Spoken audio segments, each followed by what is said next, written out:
Yeah, cool little countdown, and I forgot to show you this. So all day long I was excited. So getting dressed this morning, I made sure that we had the. No way. Wait, I have to take a video of this.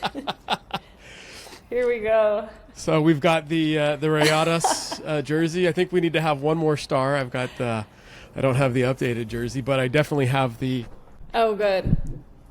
The best.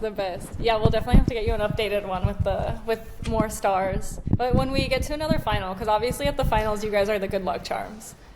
And I will tell you, you guys know how to scare the crap out of us at a final. So it's the craziest games.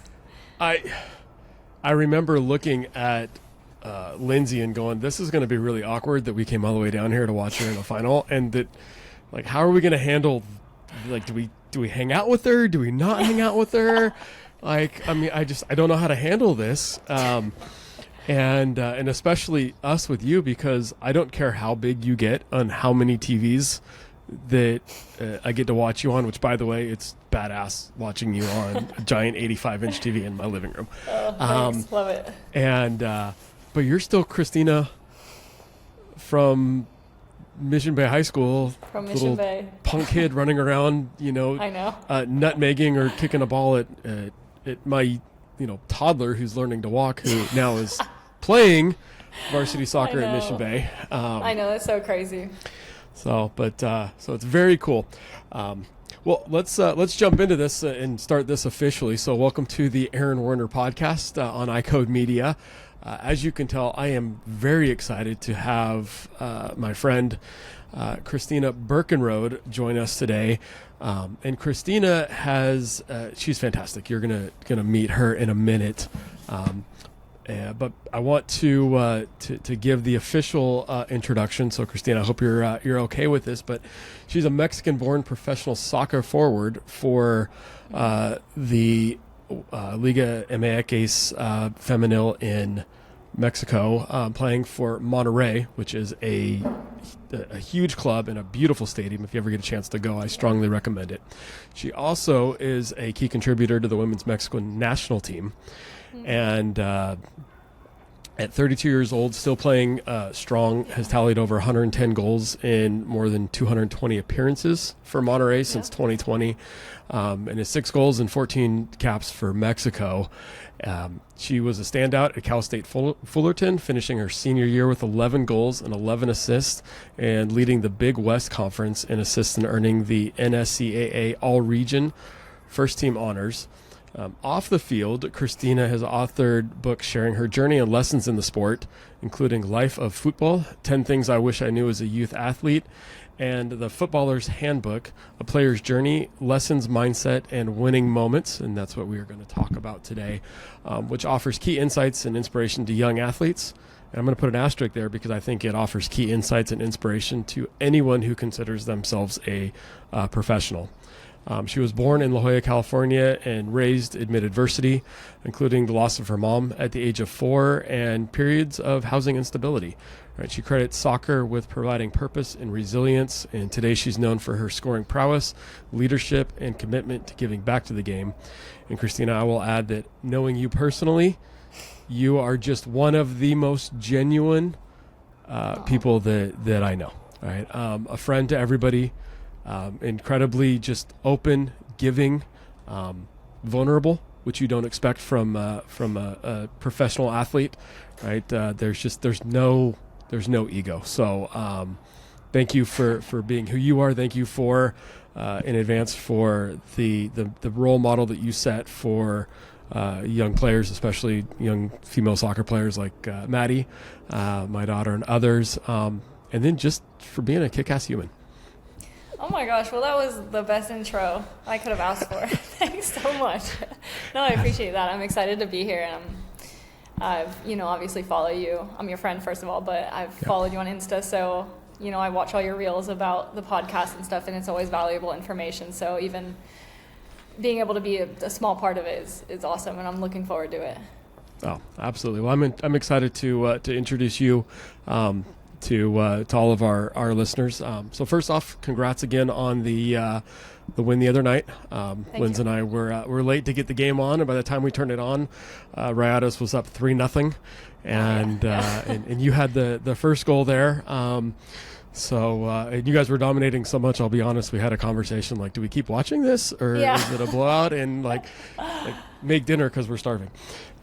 So it's still just, it's surreal being able to turn on the TV or go down to TJ or to Monterey and look and be like, I know her. I appreciate it. And then to be on the field with you afterwards and see how much you give back, signing autographs and making time while some others, just I don't appreciate as much the impact that they have connecting with the fans the way you do. So as a third party, it's just really, really cool to see and to get a glimpse into that life. Oh, well, again, I appreciate it. And yeah, for all you listeners, if there's one thing about Monterrey, it's that the fan base is awesome. Very passionate people and a very large fan base. And so whoever, comes here or plays here or just gets the experience it's going to be awesome. And you can inspire a lot of people here. Oh, yeah. And that stadium is it gets nuts. Oh, it's so nice. And it gets nuts. And it's just like, it's so big and it gets so loud. And no, I love it. I love it. It's beautiful down there. Maybe not as much in August. Horrible weather. It's like a sauna in the stadium. Yeah, but right now it's like an igloo. It's fun. So let's jump into to this book. So you're an author twice now. So I just had the pleasure of finishing the Footballer's Handbook, and I'll be honest, I was expecting not what I got. Right, I was expecting this to be a little bit more tactical. Do this, eat that. I wasn't expecting the mental and an emotional kind of vulnerability and advice that you shared, all sharing just your story. Right, this wasn't a tell me what to do. It was here's my journey and here's what I've learned. And here's what I wish I knew. And I know it says it on the front, a player's journey, but not all books that are directed in this type of sense, come from that first person example. And so number one, I love that. So somebody who doesn't know you can easily follow your story as you go along through high school and then your multiple professional teams. But the takeaways, I was pulling out a whole lot, saying this applies to anybody who considers them a professional in any aspect. Right? This isn't just a soccer thing. I've actually heard that from multiple people who have given me feedback about the book, that it's really versatile, and the fact that it can be targeted to anybody who just kind of wants to better their life. And kind of going back to what you said about it's not a tell me this, tell me what to do. I've just known that my entire life, if somebody tells me what to do, I probably am not listening. I probably won't listen. I've seen that in action. Yeah, exactly. But it took me a while to realize that a lot of the habits that came naturally to me since I was a little girl actually just have helped me in the long run of my career. I mean, since I was a little girl, I've always wanted to go to bed at 8:30 for some reason. I've always wanted to wake up at 6:30, 7 a.m. I've always tried to eat good food, but not because I had to, or it's genuinely just because I wanted to and I felt good doing so. And so habits have always just been such a big part of my life, whether I realized I was doing them or not. And so it's definitely not a book to tell you to do this and do that and this is what you need to do to be the best. It's hey, here's what helped me and here's what's allowed me to still feel like I'm at my prime at age 32 as an athlete, and I genuinely feel like I'm continuing to get better and lighter and faster and stronger, obviously with the help of so many resources I have at the club and whatnot, but yeah, it's really a book about like here's what helps me and here's what I've done majority of my life, but it's also a book that says, hey, here's where I haven't been great and here's what I learned from it and here's where I fell, but here's how I got back up, So it's really, I guess it's really versatile in that sense, but I'm glad it kind of threw you for a loop. I didn't realize that people thought it would be like more tactic and do this, do that. Instead, it was, a little vulnerability from my side. Yeah. And I appreciate that. I think a lot of people do, because we look at, let's be honest, we idolize athletes, and we think that it's just, what a glamorous life you have. Getting to be on the field, and Adidas just sends you some balls and some cleats and whatnot. But I think that the struggle to get there, we see in our own lives. My struggle running a business, my struggle being a doctor, that I think the world can appreciate a lot more easily than when we look at professional athletes. And so I really appreciate the peek behind the curtain on your journey, right? And it even, might sound super sexy. Oh, I get to go to Prague and play in Prague, right? But your perspective is a little bit different than that, right? It's a cool opportunity, but it's not as maybe glitz and glamoury. Before we jump into some of the specifics of the book, why did you write it? What was the kind of the idea and the impetus behind I want to sit and write this? Well, as you know, we train for certain hours of the day, but we also have a lot of downtime. And I've always had a passion for writing. For me, it's easier to get my thoughts out, to express my thoughts better through writing than speaking and everything else. So for me, writing at first started, it was just my thoughts and kind of journal entries and whatnot. And then I've always had something in me that said like, hey, I wanted to write something to inspire the next generation, or I just want to write my habits down, or, and all of a sudden it started kind of transforming into, hey, maybe I should actually try to write a book, or, do something that I can have for the part of my personal brand that can help me grow after soccer, after I retire. But ultimately, it's also, I've always loved the quote, be who you needed when you were younger. And so thinking about that and thinking about the athlete I was when I was, 11 years old, 12 years old to, being a college athlete, it was like, what did I need when I was there? And if I had this book, it's like a cheat code to how you can kind of level up. And at that age, and between, just before I went pro to from like age 10, it's just all I wanted to do was get better and get better and get better and practice. But I didn't really know if I was doing would help me actually get to where I wanted to be. And so writing this book, I kind of just figured, well, hey, I'll tell the next generation, like, here's what you can do to kind of level up to hopefully get you to where you want to go. Obviously, it's not telling you what to do exactly, but I think it's giving a lot of little hacks to say, like, hey, this is how I got better in this situation. This is how I got better in this situation. And so, I guess ultimately the passion for wanting to help the next generation. Yeah. Well, that's super cool. What was it like for you mentally, kind of going back and revisiting your life, reliving your life, going back and looking at your life, revisiting some of the challenges, and then in putting it on paper, what did that reflection kind of do for you or help you with? Yeah, no, I don't know. It's always kind of complicated looking back at my life and reflecting a lot, obviously, for stories and I'm sure that you've heard of. Just there was a lot of struggles in high school of homelessness, of just like family trauma, of financial instability and everything. And so revisiting all that is vulnerable for me and is a little hard for me, but I think I'm finally at the place in my life where I'm so proud of how far I've come, and I'm so proud of the person that I've become.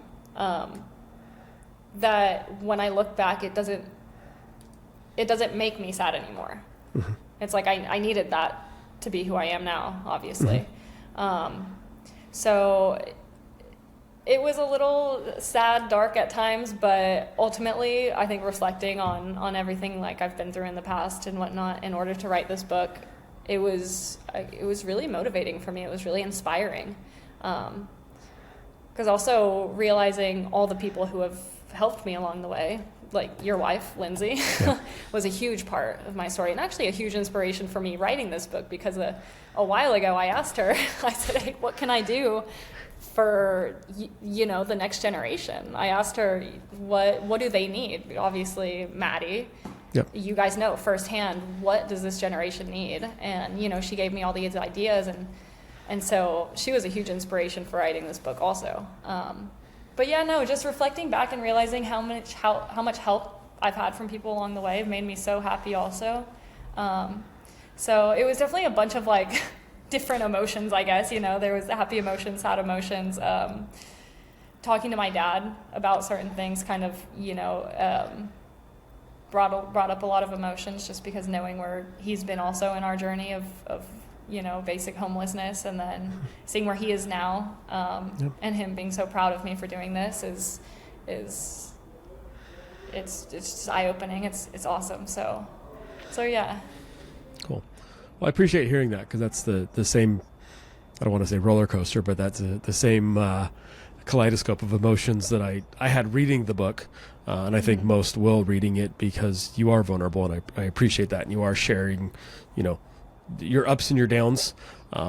And there's a quote very early on in the book that for me kind of summed the whole book up, that in each chapter, you said, it was uncomfortable at first, but it forced me to grow up, to be independent, and to find confidence in who I was outside of soccer.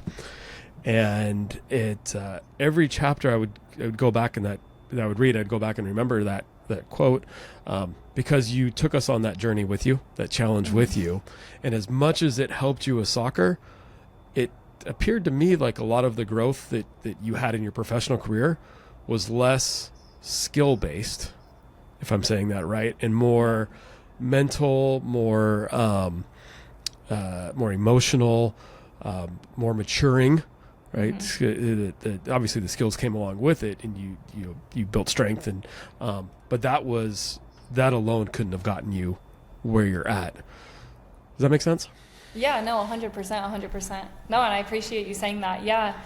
No, and I honestly didn't even realize that, but you're totally right. I mean, I don't think it's my talent that has gotten me so far. Or, if you just ask the best players in the world, I don't think it's talent that get people or athletes or just humans to reach their potential. A lot of it, most of it is mental. And I've just realized that with a lot of athletes, it's the mentality that sets people apart. It's how am I gonna walk through this fire? Or how well am I gonna walk through this fire? Or how are you gonna act when something doesn't go wrong? And I think at the end of the day, people just have to ask themselves, like, ultimately, who do I want to be? And who do I want my teammates to perceive me as? Nobody likes a complainer.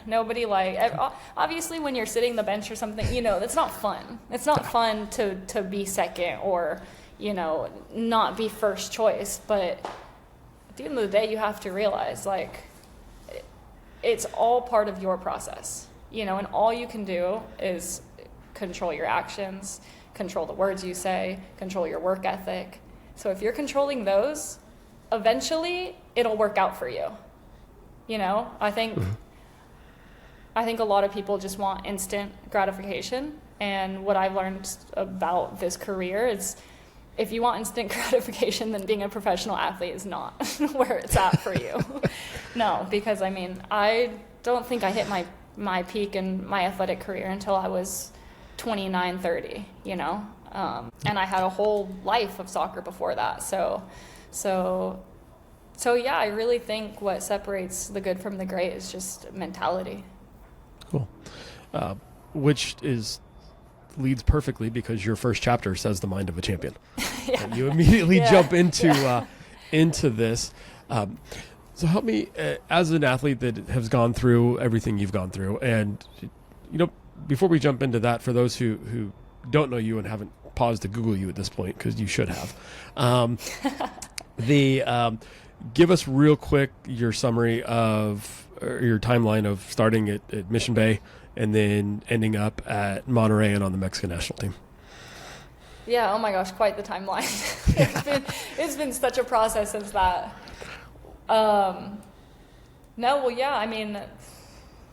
Mission Bay High School, a long time ago, a very long time ago. I was just so lucky having, the people I had around me at Mission Bay. I guess played for some club teams also, but I didn't have a consistent life with club just for personal reasons. I couldn't afford it. I was nervous. I wasn't going to be good enough. Just so many reasons why I didn't play club. But yeah, no, after Mission Bay, I went to Cal State Fullerton. Do you want me to talk about each thing or just? Yeah, you can hit each thing and just kind of give the highlights or lowlights or the journey. Perfect. Yeah, no. So for Mission Bay, actually, funny thing about that, I didn't get a college offer until after I graduated senior year. Oh, I didn't know that. Yeah, no, I was just everything I was going through with my dad and stuff, it's just that wasn't the first thing on my list, it's just I was figuring out where to live and what to eat. So I was like, okay, if soccer is going to work out, it's going to work out magically. And it did. I had graduated and I was guest playing for Nomads at the time, which isn't even a club anymore. And the coach for Nomads, Brian McManus, was actually a pretty big name in soccer in San Diego, but he was the coach, and I just happened to guest play randomly for his team one weekend. And Cal State Fullerton was playing at UCSD, where we were playing, on the field right beside us. And Brian McManus actually coached the head coach for Fullerton, for Cal State Fullerton. So we just happened to be playing next to each other. And I don't know, I guess I did super well. I don't even remember the club game. But he was always kind of a fan of me. He liked how I played. He liked how, he liked how I warmed up, apparently, is what he told me. And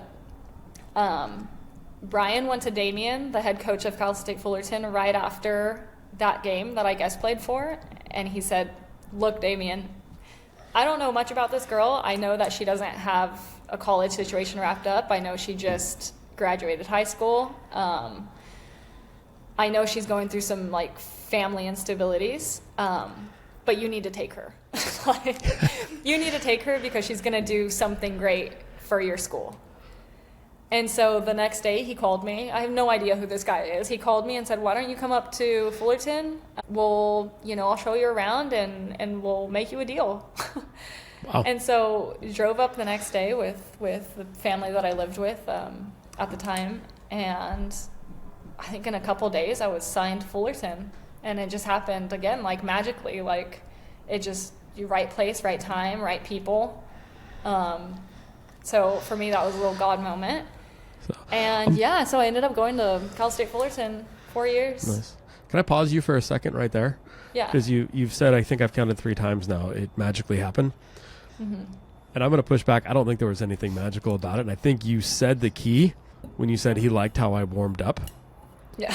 Right. There's something different about those who take time to prepare properly.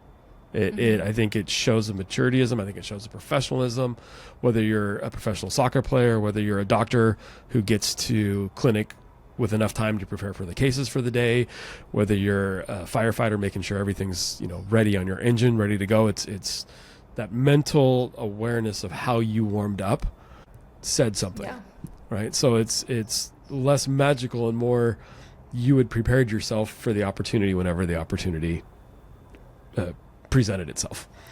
And so I think the magic is the work you had done and the consistency in doing it, and less pixie dust from Tinkerbell, which still is helpful. But just I don't want to belittle the work that you had put in and the effort that you had put into that. Oh, well, I appreciate that. No, actually, you're absolutely right. And I talk about that in my book, so I should be the first one to say that you're right. It is the preparation, and any career can advise to that. I guess the magical part really was the fact that they were there. That both of them were there. It was a coincidence. I just happened to be guest playing that day. So there was some magic in it, but you're right. The recruiting and that moment was definitely work. It was manifested. 100%. No, so yeah, I ended up going to Cal State Fullerton, completely unprepared for what college athletics and just being a college student was. College was so hard for me until my junior year, till the end of my junior year. The last 2 years of high school, I was too focused on where I was living and what I was going to eat and who liked me, who didn't like me. Just, I don't even know. It was just a crazy time for me, a really chaotic time for me. And so then jumping to college and all of a sudden needing, to take all these classes and perform on and off the field with now a bigger fan base. I think I just got thrown into something that I wasn't quite prepared for emotionally. So my first 2 years of college was so hard. I wasn't the greatest student. I really, really had to try hard at school to study a lot. Also didn't have much confidence in myself. And so come junior year, Damien, my coach, sat me down because he knew my talent and potential. And he said, look, you're either gonna go far because you're gonna work really hard. He was like, you have the talent. You have the talent to go far, but talent only goes so far. And the rest is work ethic. And he's like, that's what's gonna set you apart. And he just sat me down in his office and he actually made me watch a tournament that the school was playing for, because he said he wants me to watch from the stands and realize how much I want to be on that field. He kind of played some mind games with me, but I think he knew really how to like motivate me from the inside, like bring that fire out in me, because I relied on my talent and talent only. And so it wasn't until after, it was beginning of junior year where he sat me down and basically told me like, hey, you're not going to get as far as you think unless you start working hard. And that's studying extra, that's training extra, that's recovering better, that's, all those habits that I once did when, unconsciously when I was younger, that I needed to reapply into my life again. And so, that talk he gave me got me, because it was just like, hey, you're either going to fail in life or you're going to do all these things and you're going to work hard and you're going to get super far. And so, of course, I listened to him and it hit me hard at first. I, took it personally and stuff. But once I wrapped my head, once I, went home and wrapped my head around it, I gave it and I started again. I woke up that next morning and I was like, okay, what am I going to eat?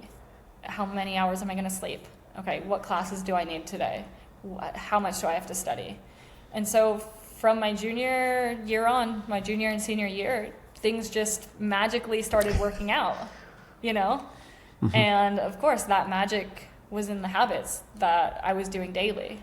I was now focused so much more on my studies. Any chance I got, whether it was an hour from classes to training, I would go to the gym and literally if it was just 15 minutes of gym, I would do extra gym. If I had a little bit of time after training from classes, I would go in the ice bath while everybody else would just sit in the locker room. I was so conscious about, okay, how can I be different and how can I use every minute to my advantage, because this is where I want to be and this is where I am right now. So how can I reduce that space daily? I don't just recommend Peak Pro to my patients. I use it daily and so does my whole family.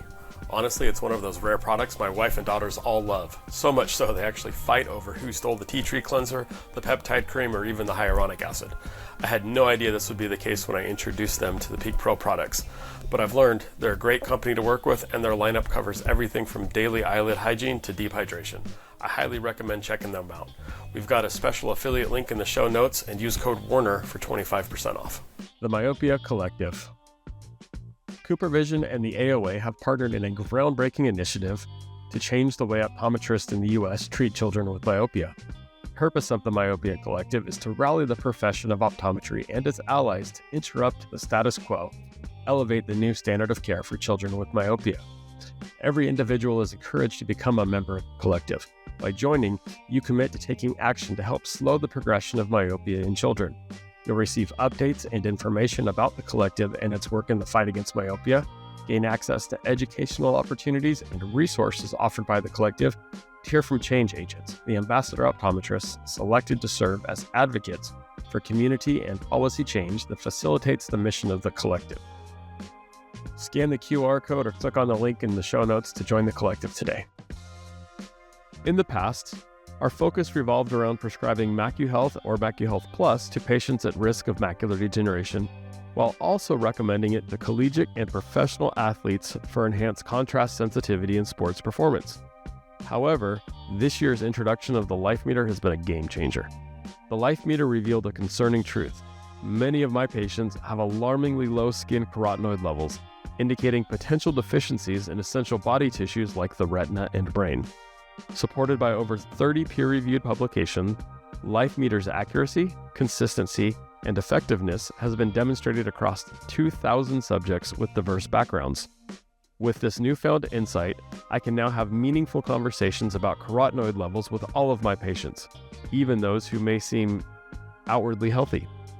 To learn more about this empowering technology, feel free to contact your MacuHealth representative or click on the link in the show notes. Together, let's optimize patient care and elevate their well-being. You said you looked at how you can be different as a young athlete, as anybody. Most of us don't like being different. We like being part of the group, not aside from it. And certainly as a young budding professional, even at the college level, right? It's being different is tough. How did you handle the mental and maybe even emotional part of being different? You know, everybody else is in the locker room, you know, listening to Britney Spears or Backstreet Boys or whatever at that time, right? And you're sitting in an ice bath. How do you manage that mental part of it, or how did you?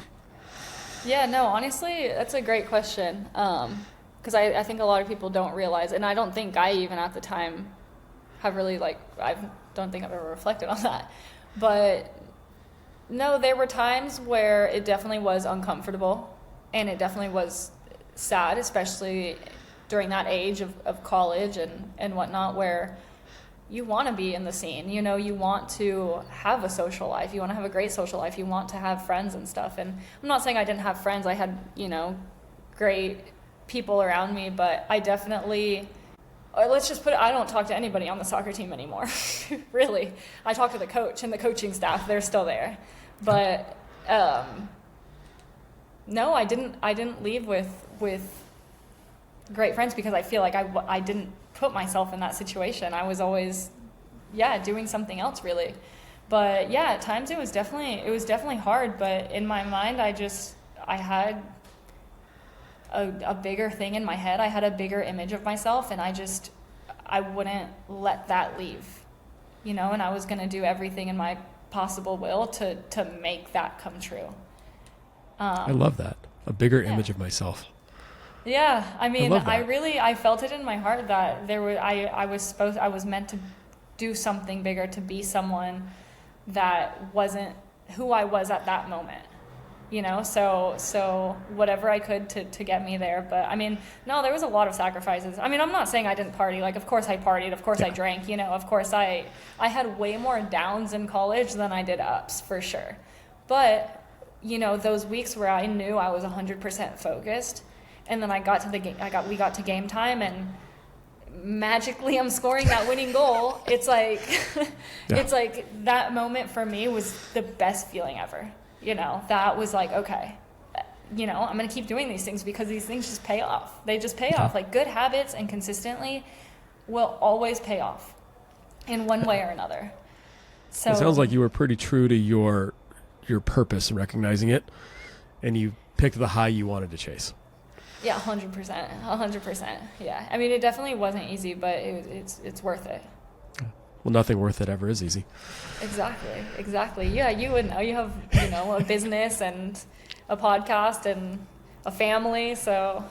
Cool. So from Cal State, where did you go? So yeah, my senior year, I got drafted to play at Orlando Pride in the NWSL. Yeah, no, the draft story was pretty cool too, because I remember during that time, I don't think it's like that anymore. I don't even think the draft exists anymore. But no, I mean, you literally just, you're on Google and you sign up for the draft and you just say your name, and then they give you like 3 other boxes to kind of explain, like, put these stats in and like how many goals have you scored, just like odd questions. And I remember like, I don't feel like this is in my control. You know what I mean? Like, I don't know. I was like, I don't think they really know me and what I can do. I felt weird after entering for the draft. Okay. And but I mean, back in that time, you know, that was just everybody's dream. It's like, if you got drafted to the NWSL, it was just like the coolest thing. And I had been dreaming about that moment since I was a little girl. And I was like, some way, somehow this is going to happen. That's cool. No, so my senior season's done.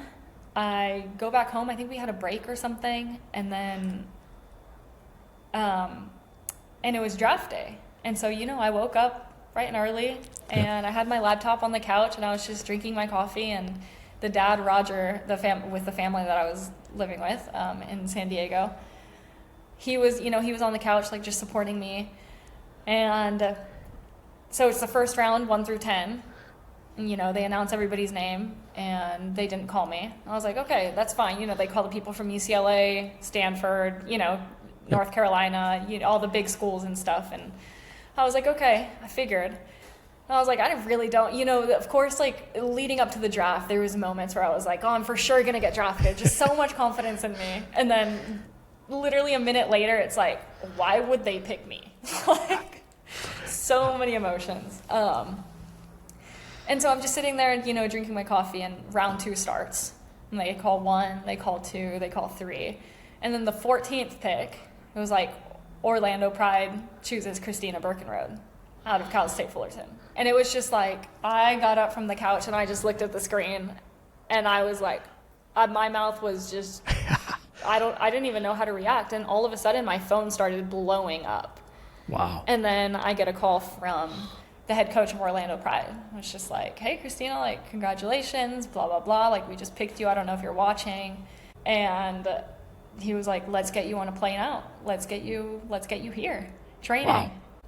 And, you know, it's funny though, because that was the last moment in my mind growing up where I'd like, okay, I just achieved my dream there.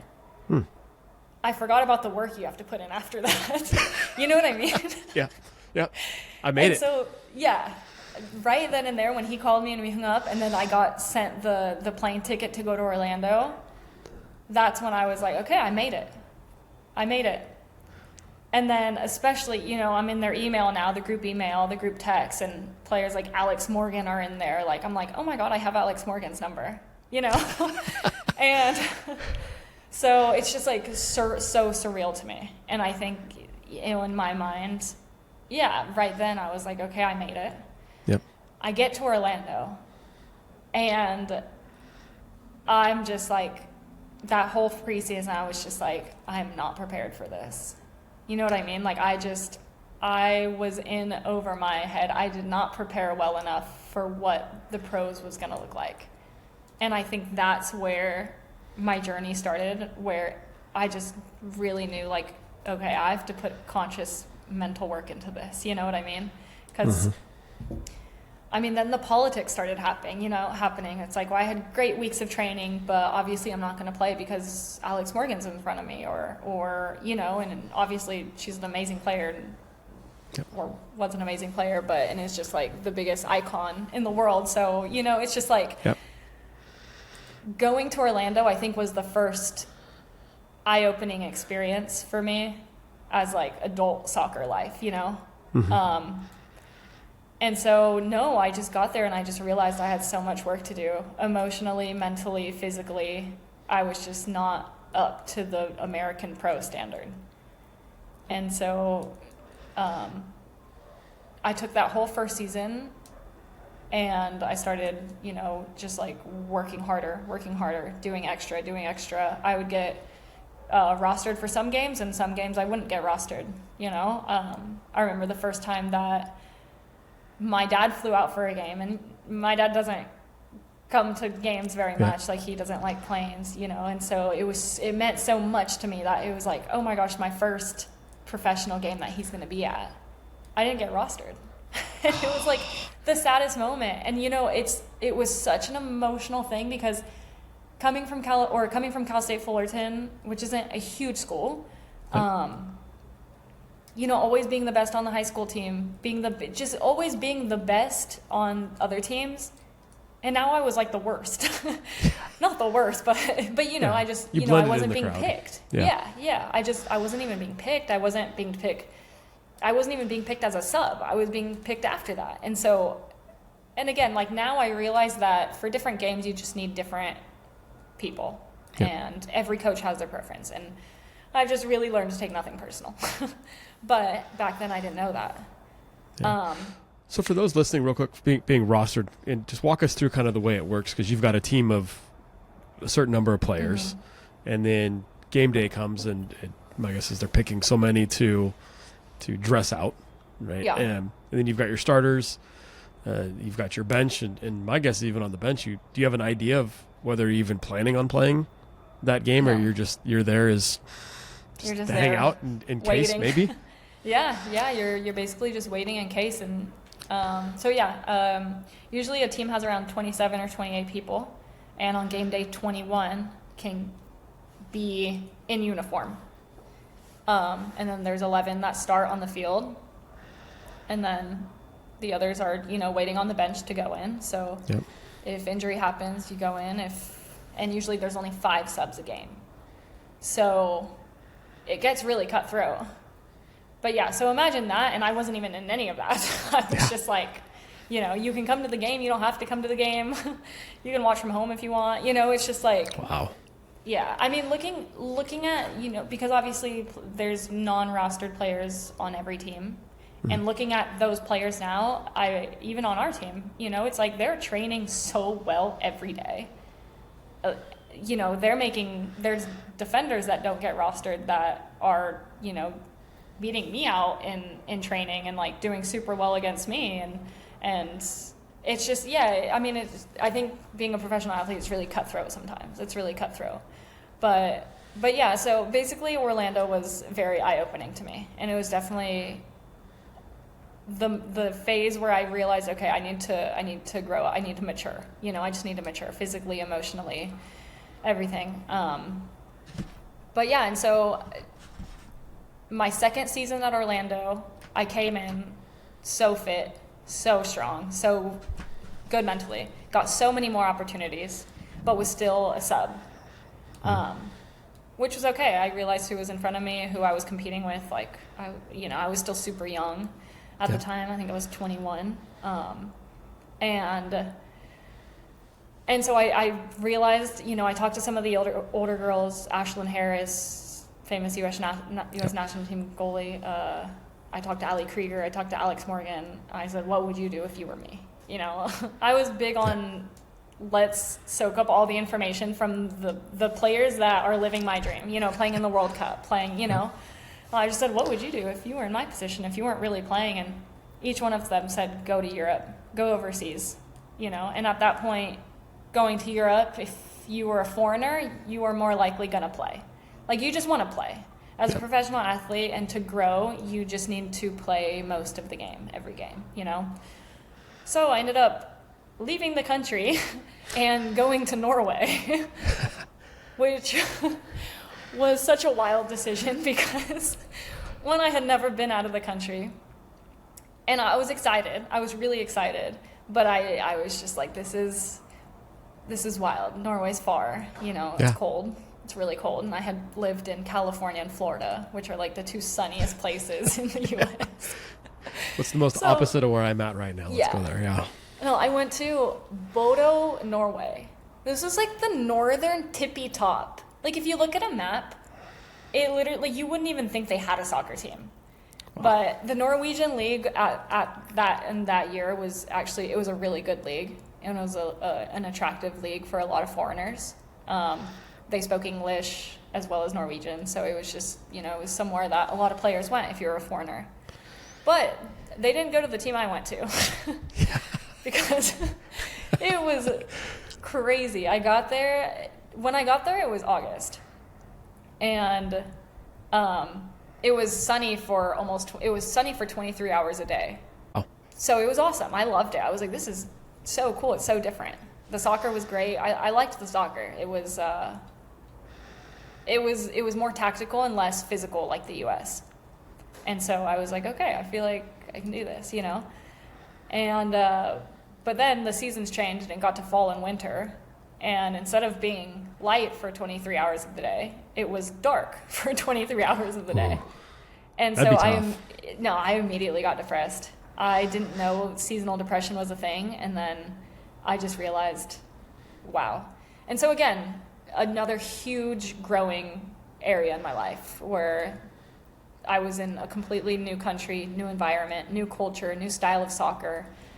And of course, I had good times and whatnot, but obviously with the emotional distress of the season and the darkness, it was affecting the way I was playing. And so I had to leave. I think I spent 6 months there. And I had a year contract, but I just said, I need to go. I don't feel well. I need to go back home.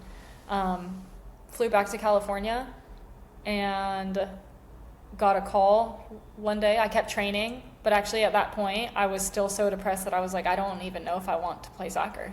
I genuinely don't know what I want in life. I gained a little weight. I just didn't feel like my best self anymore. Emotionally, I wasn't okay. And it was hard because at the end of Orlando, I had put in so much work in myself to feel good and to feel fit and to feel ready to play. But then Norway, I feel like, brought me back 10 steps, And so I was, just sitting at home in California, and I received a call from a friend that I actually met at Orlando that was kind of in the same situation as me. And she said, hey, I'm playing for a team in Prague, AC Sparta. We play in Champions League, which is just for the listeners, just a really popular tournament. Yep. Very high World level. tournament. Yeah. And she said, we need a striker. Are you free? And I was like, oh God, I don't know if I want to go that far again. I was traumatized. And I said, I'll think about it and I'll call you tomorrow. And I talked to some people, and everybody had such good things to say about Prague, just the city. Everybody had great things to say about the team, and the league wasn't that great, but the team was a really good team, full of Czech national team players and just a pretty high level. And so I actually said no at first, but then somebody told me that life is all about the stories you can tell at a dinner table 20 years from now. And if you can tell stories about you being in Prague, playing professional soccer, then I think you should go. And of course, I'm just so inspired by all those little quotes and things. So I was like, okay, you know what? I'll go. I'll take the chance. And so I ended up going.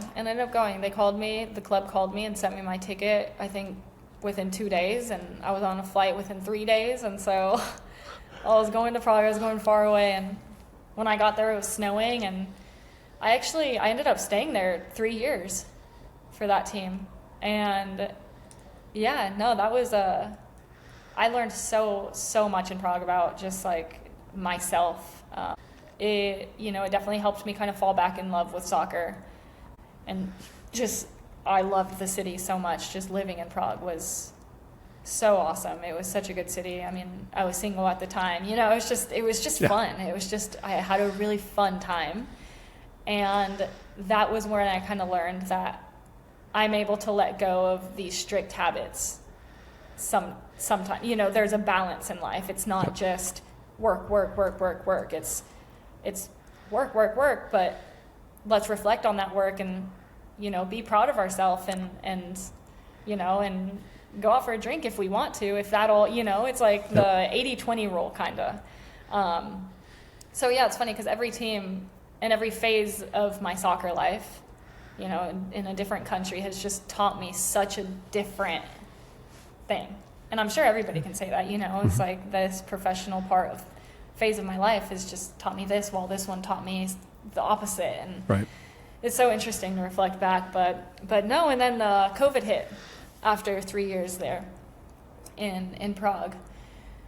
So COVID hit, our season ends, and I get stuck in Prague for a couple of months, and then I find, like, you know, I go back to California when we're all able to fly again. Yep. And I randomly get a message on Instagram from an agent, a random agent, saying, "Hey, do you want to play in Mexico?" And I said, I feel like I shouldn't reply to this guy because it seems weird, but I was like, I mean, yeah. And at the time, to play in the Mexican league, you needed to have a Mexican passport. Like, you either needed to be full Mexican or Mexican American and have documentation that your parents were born in Mexico. Which my mom was born in Mexico, but I didn't have any papers. But luckily, her birth certificate said born in Mexico. Cool. And so I said yeah. The next day, I had 3 different interviews with 3 different teams, with the top teams in Mexico, which are Rayadas, America, and Tigres. And Rayadas stuck out to me the most, just the way they sold the club, and you know, I've been here for 5 years now. So yeah, So I have quite to the just journey. I have to just say this. So Mexico slid into your DMs. Mexico slid into my DMs. They really did. They did. That's hilarious. No, and just through playing here, I eventually got my passport, and right when I got my passport, I received a national team call-up because I was performing in the league where, you know, more eyes were on me and there was more media coverage, and obviously closer to the Federation of Mexico. So yeah, no. So, I mean, so many opportunities have come about from Mexico sliding in my DMs. So Yeah. Oh, that's it's such a cool journey. And I was going to ask you about work-life balance, and I think you answered that with the Prague question, because it's, you know, clearly it's a lot more work than what it seems like. You're not just going out and hanging out with your buddies, right? It's not beer league Friday night soccer, which is a lot of fun. You know, you're still playing it, but definitely not that. How have you learned to manage the work-life balance? It gets hard. It still is hard. It really still is hard. But I've definitely learned to, I mean, as you get older, I think that we just all realize that we need a little more rest, and that rest is important in order to recover and have the batteries to do the next productive thing we need to do. But I've also just learned to give myself more grace, honestly, and that our best work comes from how much rest we give ourselves. So I mean, no, the work-life balance is still something I struggle with, but as I get older, I guess I just create habits that help me with it, you know? Yeah. Well, I like what you said with grace. And having been down in Monterrey with you, it's there's not a whole lot of escape. I mean, we've gone to dinner or breakfast, right? You're very recognizable in Monterrey, and it's you know, the fans have been very gracious with you, but it's, you know, interrupted lots of conversations just to take a quick picture, get a quick autograph, and you're wonderful with them. But even that has got to be at some points challenging, just because you're never off. If right, there's always a little bit that just maybe has to be on it at a certain point, or it goes on when you don't get to control it. Yeah, no, 100%. Actually, it's funny because me and my girlfriend went to, okay, this is not a story that I've actually told anybody, but speaking of like being on and off. We'll keep it with us and the couple hundred people who are listening. Yeah. So we decided to go to Burger King for the first time in years for me. Like, just, I haven't had Burger King in who knows how long. And I was very hangry. I was very, very hangry. And so we just stopped, and the drive-thru wasn't working, and so we went inside, and I ordered, and for some reason the food took so long to come out, and then they got the order wrong, and you know those moments where it's just like everything was going wrong. Yep. I snapped so hard at the person who was helping us.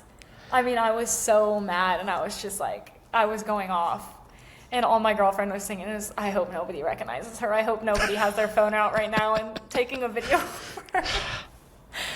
But no, that was just a little story speaking on and off. But no, I mean, at the end of the day, like, I feel like being here, I'm very privileged, and being recognized by people in the streets is just like something I've also always dreamed of. Feeling like a professional and feeling like I do have a role to play in this community. And I really just take that to heart, because again, it kind of goes back to who did I need when I was younger. And I just like, every time I see a little girl ask for a photo, or a little girl just, you know, their dad tells me like, oh, my daughter plays. It's like, that's exactly what my dad did to me when, you know, growing up. So no, it almost gives me energy when fans come up or people come up to me.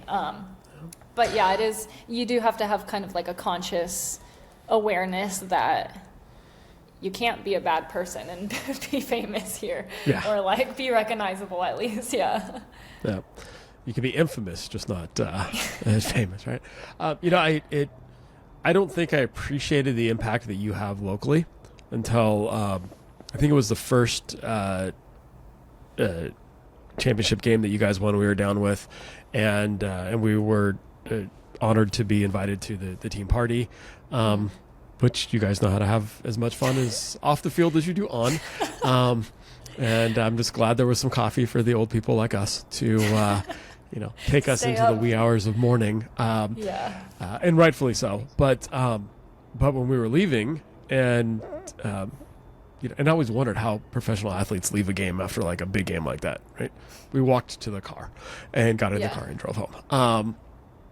With the stinky soccer cleats and everything in there.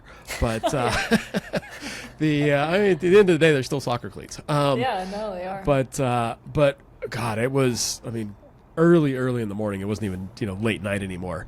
And there were still fans standing out waiting. And they could have been crazy, but if they were, they hit it well, because they looked just like genuine fans that this win had such an impact on them. Right, they were part of it, and just waiting outside of a gate for hours and hours and hours just to say thank you, and that really, really, really impressed me, because it was clear that the team and you and the whole thing, meant that much to them. So that was really cool to see from an insider's perspective. Yeah, no, I love that you remember those moments, because I feel like now those moments are just. Like, I kind of forgot about them, because I see those fans every game, leaving. So it's almost like routine to me. But yeah, you're right. After that final, I mean, okay, was that the one where we came back 3-0? Yeah. Okay, that was the one where I asked Lindsay, like, what are we going to do when they lose this? Yeah. No, do we talk to them? Do we not talk to them? I don't know how to handle this. That was the craziest half of soccer in my entire life. But no, left at what, 2 or 3? 3. Yeah. 3, maybe 4. Yeah, it was. Nobody thought we were going to win. We didn't even think we were going to win until a certain moment, and then boom. So yeah, of course we had to celebrate after the game. And yeah, whenever we leave there, just the fans, the people in the city are the most passionate soccer fans. I mean, it's incredible. These people live for this game, and it just gives people so much hope. And I think that's also why I've stayed here for so long, where I've had offers to go anywhere else, and for some reason, one reason or another, it just didn't work out to leave. And so, but being here, it's just like the fans are the soul of this club. And yeah, I mean, they're awesome. Yeah. Well, that's kind of neat that to hear that, and you didn't say this, but I'm reading between the lines, and I think indirectly you're saying it, that, a lot of that fuel comes that you're driving on. Is it just the rest you're getting, or the food you're eating, or the meditation that you're doing, right? But it's the energy that they're giving you, and then in return you're giving back to them, that just keeps firing that passion. Yeah, no, 100%. Yeah, no, I mean, although let's also make it a point to say that when we're not performing, these fans are the opposite. That's fair. Cutthroat. That's fair. I have been told many times to go back to the United States because they don't want me here. But they also have the other side where if you're doing well and whatnot, I mean, they are just so joyful. Yeah. That's fair. And I think that's true for every profession. I mean, clearly the person at Burger King trying to help you was on the wrong side of that as an optometrist. If it helps somebody see better and fix a problem, I'm walking on water and if for some reason their glasses were made incorrectly, even if I wasn't the one who made them, you get it. I purposely was trying to sabotage them for whatever reason. So I think that's fair across the board, but even, you probably have it exponentially, the highs and the lows as a professional athlete. A little bit. But I'm so happy you've experienced a lot of it with me here. So You've experienced some crazy times here. Oh, and I appreciate having that opportunity to see it. So as we're wrapping up, and I will definitely put link to order the book in the show notes. So for those listening, I mean mine's I got tagged on it. I've got it highlighted. I've got all sorts of my thoughts next to it, and I appreciate that there's lots of space in the margins to write in, because as I read, I like to interact with my books. That's actually funny you say that, because I purposely left room for that. Oh, did you? Yeah, Nice. So that's actually awesome, because I know in books sometimes I'm scribbling on the side, and so I saw that and I was just like, that's actually, and I actually wanted to almost put boxes around it, but then I actually didn't like the way it looked. But I love that you do that, and I feel like a lot of people do that, leave their little notes. But well, it's like a conversation with Christina. It is a little conversation with me. Quite frankly, a lot of it's when I'm on the plane, because I fly a lot. But that's awesome. A perfect book, and it's at a level that definitely middle schoolers, high schoolers, all the professionals. It's not by any means a heavy read, and I think that kind of like onions and ogres from Shrek, like there's different layers. So depending on where you're at in your professional journey, you'll be able to relate to the different stories and different aspects that you share, and your writing is really unique in that it's a conversation. I mean, you write as if you're talking to me. We're sitting at a dinner table telling that story, not like I'm. It's kind of a cool way of, I can hear your voice, and I think somebody, even if they don't know you, can hear your voice as they're reading it.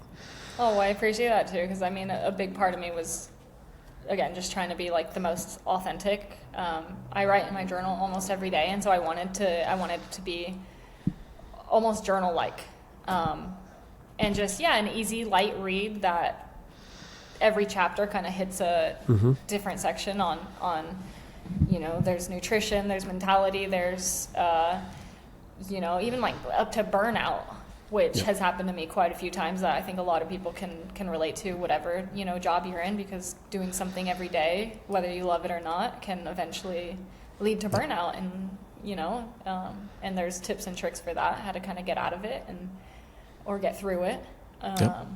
But I appreciate it. Yep. No, it was fantastic, and you do a good job of taking all of those pieces and weaving the story together, so they're not standalone individual pieces, and you can see how they fit together. And again, I love just the realness. I've hated the word meditation, because I picture the Buddhist monk, and I've got to clear my mind. I'm like, there is no way that all this stuff bouncing around in there is going away. Right? But you walk it through, and then you talked about the visualization, and you helped us with, I believe it was your aunt, who helped you visualize the first time on a game, and you took us through that whole process, which I did afterwards, and it was pretty cool. I was with you in that, in that chair in the kitchen, just like walking through and listening, and so I think it's very practical book. I can see this, assuming that a coach has that kind of relationship with their players, or a parent with their kids, right? This is a kind of a team read. Hey, let's read and talk through each chapter. And Maddie's going to hate me for saying this, but that's in her future. Her Good. book's on order too, so she has her own. But we'll be reading through it and chatting through it together. She probably will get paid to read through it because there still has to be some motivation. And That's fine. I'm dad and mom, Whatever but does it. Yeah. I'll be happy to give her some cash to finish this with us. But it's a cool book to book club. Oh, I appreciate it. No, I appreciate it. And yeah, that actually is a good point where I do feel like each chapter, could be read and then talked about or done or. Yeah, no, I appreciate that. But I think I also sent Lindsay one or two, but I don't know if it got delayed because of the holidays. But yeah, well, we've got there's one that's just it's the pristine Christina book, right? That's not going to get you can't dog ear and write in that one. That's the one that when you really hit your pinnacle, we'll be able to sell and then retire off of. I love it. Yeah. No, this is cool. Christina, thank you again for making the time. So as we wrap up, is there any kind of last minute thoughts or ideas that you want to make sure that we lead with? No, well, thanks for having me, first of all. And no, I guess if there's just any, soccer parents out there, feel free to reach out. And if you have any kids that need advice or anything, I would love to chat. I definitely take mentoring / advice giving, to heart, and I try to be as authentic as possible. So I would just love to help the next generation of youth athletes, and especially if you guys are in San Diego. So yeah, no, but I appreciate it. Yep, absolutely. And I'll put your contact information in the show notes along with the link for the book. So if anybody's looking to get a hold of you, that's where they can find you. Otherwise, they can watch you on their 85-inch TV as Rayadas continues to their march through the season this year. Yeah, so, I know. Everyone just needs to go to your house during game time and just watch it. You have more they're than welcome enough to come to our house. So Kika, maybe not sure. We'll have to. No, Kika is always welcome. She cracks me up. Oh my goodness, she's coming to visit in a couple weeks, so is she? I'm excited. Yeah, she just told me yesterday. So it's you have to have friends of all supports, and I don't think there's anybody as positive as Kika. So unless you're the opposing team or the referee, in which case you don't like Kika. No, but thanks so much for having me. I'm so excited to listen to it and share it on social media and whatnot. Absolutely. Thanks, Christina. Okay, bye.